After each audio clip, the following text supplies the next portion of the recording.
ఓం గం గణపతయే నమః. స్వర్ణలక్ష్మి నమస్తే అస్తు. పరబ్రహ్మ స్వరూపిణి రాజ్యం దేహి ధనం దేహి సర్వకామాంచ దేహి మే.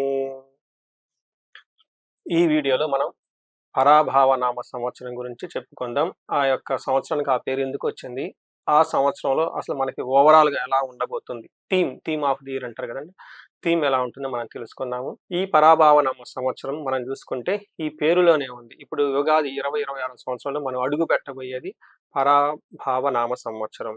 ఈ పేరు పరాభవం మీరు అందరూ ఇనే ఉంటుంటారు. పరాభవం అంటే మీనింగ్ ఏంటంటే ఎక్కడ చెప్పారు, ఇప్పుడు నేను చెప్పబోయేది మనకి పురాతనమైన గ్రంథాలు కొన్ని ఉన్నాయండి. అది బృహత్ సంహిత, నార సంహిత, నిమిత్త శాస్త్రం అని 3 రకాల శాస్త్రాలలో వాటిలో ఈ సంవత్సరం గురించి ఏమేమి విషయాలు చెప్పారు, వాటి యొక్క సంస్కృతంలో ఉన్న మీనింగులు తెలుసుకొని ఈ కాలానికి అనుగుణంగా ఎలా దాన్ని అప్లై చేసుకోవచ్చు, ఈ టోటల్ 2026 ఉగాది యొక్క థీమ్ ఏంటి, దాని మీనింగ్ ఏంటో మనం తెలుసుకుందాం. ఇది తెలుసుకోవడం చాలా చాలా మనకి ఉత్తమం అనమాట. రెండోది ఎందుకు ఈ ఈ యొక్క మీనింగ్ ఏంటి, పరాభవం అంటే పరా ప్లస్ అభావం అనే ఒక మీనింగ్ రెండు కలిపితే ఉంది. పరా అంటే మనది కాదు, దూరంగా ఉంది. పరపురుషుడు, పరస్త్రీ అంటే ఏంటి, మన వాళ్ళు కాదు, వీళ్ళెవరో దూరం వాళ్ళు అని. పరాయి వ్యక్తి అంటే మన వ్యక్తి కాదు, దూరంగా ఉన్న వ్యక్తి అని. అభావం అంటే ఏంటంటే అభద్రత, ఇన్ఫీరియారిటీ, మనకి ఫియర్ఫుల్నెస్ అంటే ఏంటి, ఈ సంవత్సరం ఎలా ఉంటుంది, మనకి అభద్రతాభావం ఎక్కువగా ఉంటుంది, దాన్ని తీసేసుకోవాల్సిన సంవత్సరం అని గుర్తుపెట్టుకోవాలి. ఇక్కడ సమరీ ఏంటంటే అవమానం, అపజయం, అహంకారం. అంటే టోటల్గా ఈ 2026 ఇయర్ మనకి ఎలా ఉంటుందంటే, మనలో ఎక్కడైనా గనక అహంకారం ఉంటే ఆ అహంకారం అనేది పోతుంది. తర్వాత ఈగో అంటారు కదా, అది పోతుంది. అంతేకాకుండా ధర్మబద్ధంగా మనం పనులు చేయటానికి చాలా చాలా పిల్లర్, ఒక థీమ్ ఈ సంవత్సరంలో మనకు అందరికి ఉంటుంది. అభద్రత అనేది పోగొట్టుకొని తర్వాత మనకి ధర్మబద్ధంగా మనం చేసుకోవాల్సిన టైం ఈ సంవత్సరం ఉగాది 2026 అని గమనించుకోవాలి. మనకి బృహత్ సంహితలో ఒక శ్లోకం ఉంటుంది. అసలు ఉగాది పండగ మనం ఎందుకు జరుపుకోవాలి, అసలు ఉగాది గురించి మనం ఎందుకు తెలుసుకోవాలి అనే దాని గురించి మనకు ఒక విషయం చెప్తారంటే, అధర్మేణ కృతం రాజ్యం క్షయతే.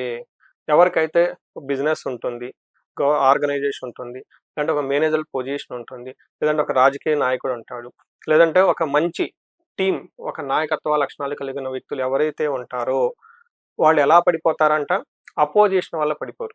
మనం అనుకుంటాం రాజకీయ నాయకులు వీళ్ళంతా అధికార పార్టీ, ప్రతిపక్ష పార్టీ, లేదంటే నాకు చాలా మంది పాలిటిక్స్ నా చుట్టూ జరుగుతూ ఉంటాయి అని చెప్పేసి చాలా మంది అనుకుంటూ ఉంటారు. కానీ అలా కాదంట. ఒక వ్యక్తి కానీ, ఒక సంస్థ కానీ, ఒక బిజినెస్ ఆర్గనైజేషన్ కానీ పడిపోవటానికి గల కారణం అధర్మేణ, అధర్మేణ కృతం. మనమంతా మనం అధర్మబద్ధంగా గనక ఏదైనా గనక తప్పులు చేస్తుంటే వాటి యొక్క శిక్షకి అనుగుణంగా ఆ పదవి కోల్పోవడం జరుగుతూ ఉంటుంది, రాజ్యాధికారం కోల్పోవడం జరుగుతూ ఉంటుంది, మళ్ళీ మేనేజర్ పోస్ట్ పోవడం జరుగుతూ ఉంటుంది. ఇది గమనించుకోవాలి. అధర్మేణ కృతం రాజ్యం క్షయతే అల్పకాలైన భూపానం పరోభవ.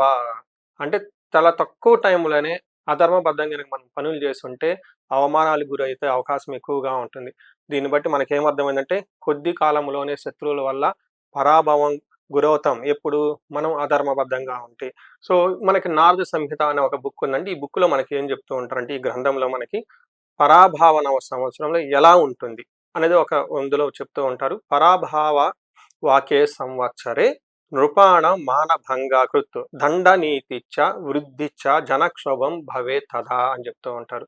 అంటే ఈ టైంలో మనకి ఎలా ఉంటుందంటే, ఈ పరాభావ నవ సంవత్సరంలో పాలకులు, మేనేజర్స్, వైస్ ప్రెసిడెంట్, సిఇఓస్, లేదంటే మినిస్టర్స్, పొలిటికల్ పీపుల్ ఎవరైతే గనక ఉంటారో వాళ్ళకి గౌరవ హాని జరుగుతూ ఉంటుంది, వాళ్ళ గౌరవ మర్యాదలకి భంగం కలుగుతుంటుంది. అంతేకాకుండా ఈ సంవత్సరం కఠినమైన చట్టాలు ఎక్కువగా ఉంటాయని చెప్తూ ఉంటారు. ప్రజా అసంతృప్తి, ప్రజలంతా డిస్సాటిస్ఫాక్షన్తో అసంతృప్తిగా ఉండే అవకాశం ఎక్కువగా ఉంటుంది.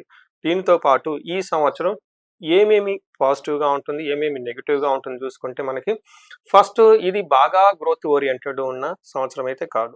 పెద్ద పెద్ద గ్రోత్ అయితే ఎక్కువ ఎక్స్పెక్ట్ చేసుకోకూడదు. చాలా సుఖంగా సౌఖ్యంగా ఉండే ఇయర్ అంటే అది కూడా కాదు. ఇది ఏ సంవత్సరం అంటే ఇది కరెక్షన్స్.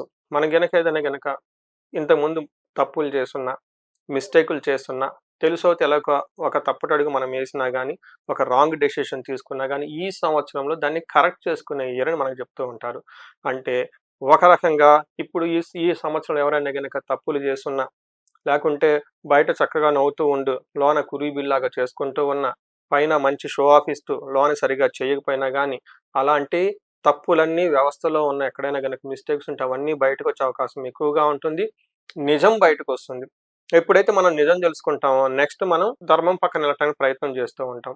ఇప్పటిదాకా మనకేదైనా తెలిసి తెలవకపోయినా గానీ ఒక ఏమంటారు మోహంలో ఉన్న, సిస్టమ్‌లో ఉన్న, రాంగ్‌గా ఉన్నా గానీ ఇప్పుడు తెలుసుకొని దాన్నంతా బయటకొదిలేసుకొని చక్కగా ముందుకెళ్ళే ఒక సంవత్సరం ఈ ఉగాది 2026 సంవత్సరం అని అందరూ గమనించుకోవాలి. సో, ఈ పరాభావన సంవత్సరంలో ప్రతి ఒక్కళ్ళకి ధర్మబద్ధంగా ఉండాలని, బ్రహ్మజ్ఞానం కలగాలని, విపరీతంగా మీ చుట్టూ రాజ్యాధికారం ఉండాలని, మీరు ఎక్కడుంటే అక్కడ ధన ప్రవాహం ఉండాలని, మీకున్న ఎలాంటి కోరికైనా సరే అత్యంత శీఘ్రంగా నెరవాలని చెప్పేసి నేను కోరుకుంటున్నాను. అయితే ఈ సంవత్సరంలో ఎవరికైనా గనక సరిగ్గా బాగలేదు, కొంచెం అసంతృప్తిగా కలిగింది, ఇబ్బంది ప్రకారంగా ఉంది, ప్రాబ్లమ్‌లు మాకున్నాయని గనక అనుకుంటే, శాస్త్రంలో ప్రతి సమస్యకి ఒక సొల్యూషన్ అయితే ఉందండి. అందుకనే మనకి వేదాలున్నాయి, పురాణాలున్నాయి, ఇతిహాసాలున్నాయి, స్తోత్రాలున్నాయి, తంత్రాలున్నాయి, మంత్రాలున్నాయి, యంత్రాలున్నాయి. కాకపోతే సరైన గురువు దగ్గర మీ జాతకాన్ని చెక్ చేపించుకొని, చక్కగా ఉన్న మీ యొక్క గ్రోత్‌కి కావాల్సిన బ్లాకేజెస్ ఎక్కడున్నాయో అవన్నీ తీసేసుకోవాలని చెప్పేసి నేను కోరుకుంటున్నాను. ఇన్ కేస్ ఏదైనా గనక ఈ రాశి వాళ్ళు గనక ప్రాబ్లమ్ మీకు కనిపిస్తే ఎక్కువగా మీరు రుద్రాభిషేకాలు చేపించుకోవడం చాలా చాలా ఎంతైనా ఇంపార్టెంటు. ఇంకా మీరు చేపించగలిగితే మహాన్యాసంతో రుద్రం చదివి ఆ తర్వాత పాశుపత అభిషేకాలు చేపించుకుంటే చాలా బాగుంటుంది.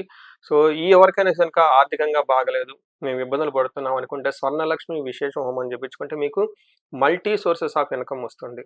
తర్వాత మీకు ఒకసారి ధర్మ సందిగ్ధత వస్తుంది. ఎళ్ళాలా? ఎళ్ళకూడదా? నాకు ఇప్పటిదాకా బిజినెస్ చేస్తున్నాము. వ్యాపారం చేస్తే కలిసొస్తుందా? లేదా? లేదంటే ఇప్పటిదాకా నేను ఒక పార్ట్నర్స్‌తో ఉన్నాను. మనస్పర్ధలొస్తున్నాయి. ఫ్యూచర్ ఎలా ఉంటుంది? ఇలా ఎక్కడైనా సరే గనుక మీకు సందిగ్ధంగా అనిపించినా గానీ, ప్రాబ్లమాటిక్‌గా అనిపించినా గానీ, ఒక్కసారి జ్యోతిష్యం కన్సల్టేషన్ తీసుకుంటే, మీ యొక్క ఇండివిడ్యువల్ హారోస్కోప్‌ని చెక్ జేసి, మీకున్న అసంతృప్తి లేదంటే మీకున్న కన్‌ఫ్యూజన్ పోగొట్టేసి, దీంతో పాటు ఇంకా ఏదైనా గనుక మీరు ప్రాబ్లమ్స్ ఫేస్ చేస్తుంటే తదనుగుణమైన చక్కటి పరిహారాలు చేసుకుంటే లైఫ్ ఈ పరాభావన సంవత్సరంలో ధర్మబద్ధంగా ఉండటం చేత విజయవంతంగా మీరు చక్కగా ఉండేసి 10 రెట్లు ముందుకెళ్తారని చెప్పేసి నేను కోరుకుంటున్నాను. ఈ వీడియో చూస్తున్న వాళ్ళందరికీ అష్టైశ్వర్యాలు కలగాలని, భోగభాగ్యాలను కలగాలని కోరుకుంటున్నాను. నమస్తే.